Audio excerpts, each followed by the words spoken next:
നോട്ടിസത്തിലൂടെ നമുക്ക് നെഗറ്റീവ് എനർജിയുമായിട്ട് സംസാരിക്കാൻ പറ്റുമോ? അതിന്റെ എന്തെങ്കിലും എക്സ്പീരിയൻസ് ഡോക്ടർക്ക് ഉണ്ടായിട്ടുണ്ടോ? ഹിപ്നോസിസിലൊരു എക്സോറിസിസം എന്ന് പറയുന്ന ഒരു കൺസേൺ ആണ്. നമ്മള് സിനിമയിലൊക്കെ കേട്ടിട്ടുണ്ട്. അതെ, പക്ഷെ അത് എല്ലാവർക്കും അത് ചെയ്യാനോ എല്ലാവരും ചെയ്യാനോ പറ്റത്തില്ല. അത് നമുക്ക് അങ്ങനെ ഇല്ല. അത് ചില കേസുകളിൽ മാത്രം അത് ഞാൻ പറഞ്ഞിട്ടുണ്ട് 1% നമുക്ക് വരാൻ സാധ്യതയുണ്ട്. അനുഭവങ്ങളുണ്ട്. എൻ്റെ അടുത്ത് വന്നൊരു കുട്ടിയാണ്, ഇപ്പോൾ തമിഴ്നാട്ടിൽ നിന്ന് വന്ന, നാട്ടിലല്ല. അപ്പോൾ ഇവർക്ക് ഭയങ്കര പ്രശ്നമായിരുന്നു. ഈ കൊച്ചിന് പീരീഡ്സ് ആയ സമയം തൊട്ട് വീട്ടിൽ സ്റ്റെപ്പിൽ നിന്ന സമയത്ത് പീരീഡ്സ് ആയിട്ട് ഇവരെന്ത് സംസാരിച്ചുകൊണ്ടിരിക്കുക, എന്തൊരു ആഘോഷങ്ങളൊക്കെ ആയിരുന്നു.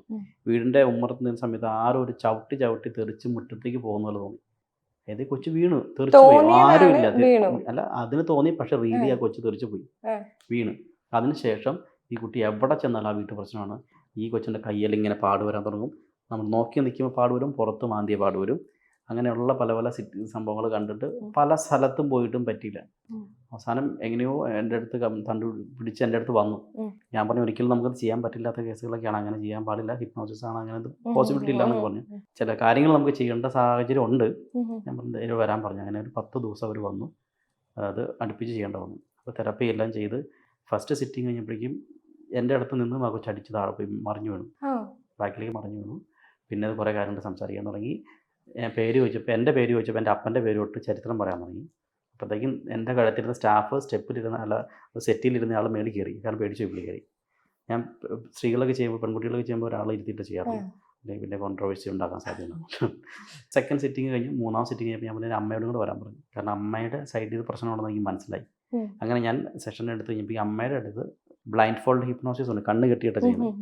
വാഗമുള്ള പ്രോഗ്രാം നടക്കുന്നത്. അപ്പോൾ അമ്മ ആ സൈഡിൽ തെറാപ്പി ഞാൻ എടുത്തുകൊണ്ടിരിക്കുകയാണ്, കുട്ടിക്ക് ഈ സൈഡിൽ, അവൾ ഈ സൈഡിൽ കിടക്കുക, കാണാൻ പറ്റത്തില്ല, കേൾക്കാനൊന്നും പറ്റത്തില്ല. ഞാൻ അമ്മയ്ക്ക് അവിടെ തെറാപ്പി ചെയ്യാൻ തുടങ്ങി. വിത്തിൻ സെക്കൻഡ്സ് അമ്മ വയലൻ്റ് ആകാൻ തുടങ്ങി, പല രീതിയിൽ സംസാരിക്കാൻ, റോബോട്ടിക് ടോൺ, ശബ്ദം പുറത്തേക്ക് വരാൻ തുടങ്ങി, ഇമോഷണലി നമുക്ക് ഭയങ്കര പവർഫുൾ ആകാൻ തുടങ്ങി. പെട്ടെന്ന് ഈ ഓപ്പണായി അമ്മയുടെ ശരീരത്തിലാണ് പ്രശ്നമുണ്ടെന്ന് മനസ്സിലായത് നേരെ കൊച്ചു അവിടെ നിന്ന് എഴുന്നേറ്റ് ഈ കൊച്ചിന് ഓടി വന്നു അമ്മയുടെ കഴുത്തിൽ പിടിച്ചു. കണ്ണ് കെട്ടിയിട്ടൊക്കെ ഇത് എങ്ങനെ വന്നു അമ്മ ഞെട്ടിപ്പോയി. ഞങ്ങളുടെ ടീമിനോട് എല്ലാവരും പേടിച്ചുപോയി. ആ കേസ് റിലീസ് ചെയ്തു. അപ്പോൾ അതിന് ശേഷം അത് വന്ന് ഫസ്റ്റ് ഡേ തൊട്ട് സ്റ്റാഫ് അവിടെ ഉണ്ടായിരുന്ന, എനിക്ക് സ്റ്റാഫുണ്ട്, അപ്പോൾ അവർ രാവിലെ തൊട്ട് വൈകിട്ട് വരെ ഫുൾ ടൈം ഛർദിയായിരുന്നു, വോമിറ്റിംഗ് സെൻസേഷൻ, ഞങ്ങൾക്ക് ഒരു നെഗറ്റീവ് ഇംപ്ലിക്കേഷൻസ് ഉണ്ടാകും. എൻ്റെ വൈഫ് പ്രഗ്നൻ്റ് ആയിരുന്നു, ആ സമയത്ത് ശരിക്കും ബ്ലീഡിങ് സ്പോട്ട് ചെയ്യാൻ തുടങ്ങി. അതാണ് നെഗറ്റീവ് എനർജിയുടെ പ്രസൻസ് ഉണ്ടാകുന്ന സാഹചര്യങ്ങളിൽ പ്രസൻസ് വരാം.